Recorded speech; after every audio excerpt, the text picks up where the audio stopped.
كل هذه التهديدات الإيرانية مع ضيفنا الباحث المختص في الشأن الإيراني ومدير مركز القادة للدراسات هشام البقلي. أهلا بك أستاذ هشام.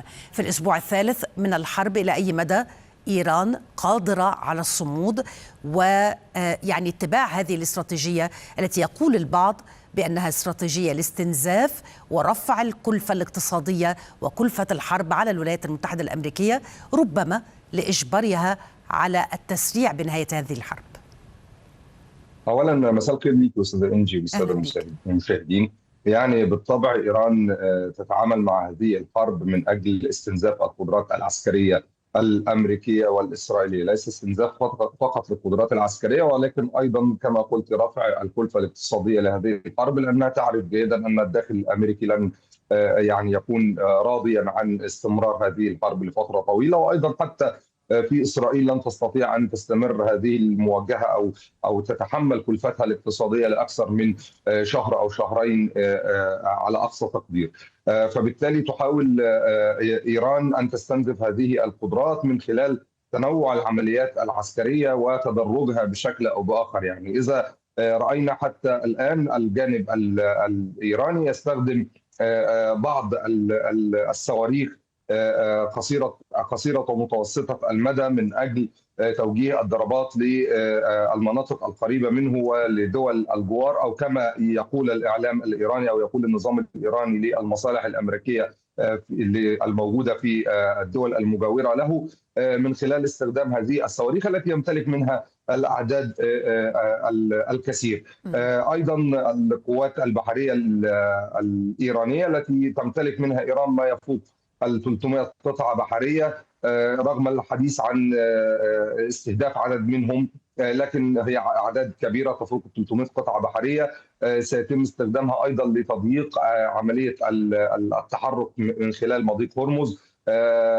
استخدام الصواريخ طويلة المدى، لديها صواريخ تصل إلى 2500 أو 2600 كيلو متر المدى الصاروخي لها، وصلت منها قبل ذلك كانت يعني مرة أو مرتين إلى القاعدة العسكرية البريطانية في قبرص.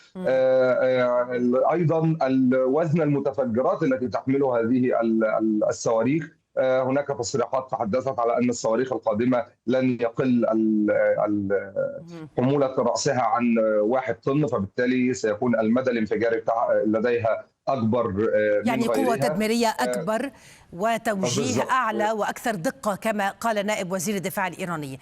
طيب اليوم سيد هشام، استهداف جزيرة خرج والتي ربما كانت في الأيام الماضية خارج قائمة الأهداف، اليوم الرسالة الأمريكية من استهداف هذه الجزيرة، الحديث عن احتمالية إرسال وحدة استكشافية بحرية إلى المنطقة.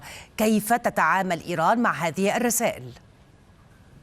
يعني بالطبع التحرك الامريكي في هذا الاطار واستهداف هدف جديد في هذه الجزيره، هذه الجزيره بها مواقع عسكريه هامه بالنسبه لايران. ايران اعتقد ستتعامل مع هذا الامر بمزيد من التصعيد، لن يكون هناك اي قدر من التهدئه. ستعمل منصات الصواريخ الايرانيه اعتقد في الساعات القادمه او خلال هذه الليله على محاوله الوصول الى اكبر قدر من الأهداف في المنطقة وليس فقط في إسرائيل. هناك تحذيرات لبعض الدول بأن الموانئ لديها سيتم استهدافها.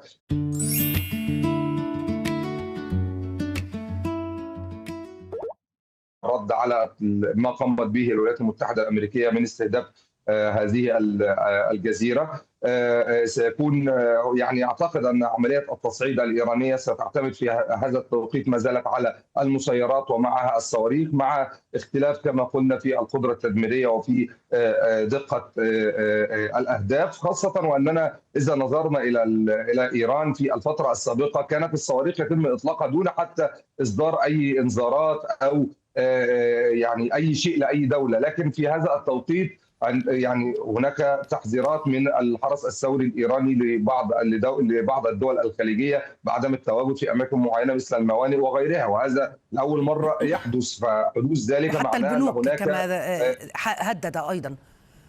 صحيح، وتم تهديد ايضا بعض الشركات الامريكيه ونشر اسماء بعض الشركات الامريكيه، فبالتالي هنا إيران تتحدث عن دقة الهدف وليس كم من الصواريخ أو كم من المسيرات يتم إطلاقه ويصيب ما يصيبه أو لا يصيب ما يصيبه، حتى يعني تكون رسالة ضغط فقط. لا، هنا نحن لا نتحدث عن رسالة ضغط، ولكننا نتحدث هنا عن أهداف واضحة سيتم استهدافها وبدقة. ويبدو أن لديهم كل هذه يعني السيناريوهات مرسومة في الداخل الإيراني قبل انطلاق هذه المواجهة، خاصة وأنهم يعلمون جيدا من أين يتم إطلاق الصواريخ والشركات الأمريكية وتواجدها في بعض الدول العربية. نعم.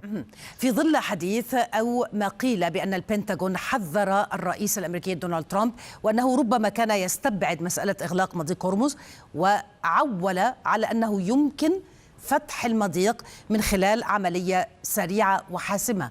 اليوم إلى أي مدى إيران نجحت حتى اللحظة في مفاجأة ترامب؟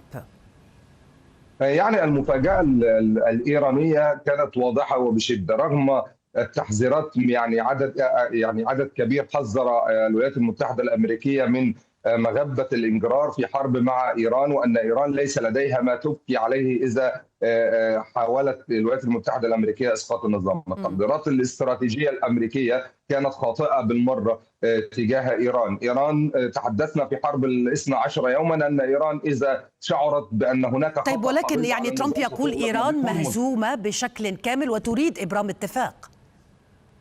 إذا كانت تريد إبرام اتفاق وإذا كانت إيران مهزومة، من أين تأتي هذه الصواريخ؟ ولماذا يتم استهداف كل هذه الأهداف سواء في الدول العربية أو حتى في الداخل الإسرائيلي؟ إذا كانت إيران انتهت عليه أن يعلن ذلك بشكل واضح وأن يسحب قواته من المنطقة إذا كانت الحرب قد انتهت. إذا كان قد تم تدمير 90% من قدرات إيران العسكرية مثلما أو قدرات إيران الصاروخية أو منصات الصواريخ مثلما تحدثت الإدارة الأمريكية، فليس من المعقول أن يكون 10% فقط للأسف من يطول منصات الحديث الصواريخ تفعل كل ذلك.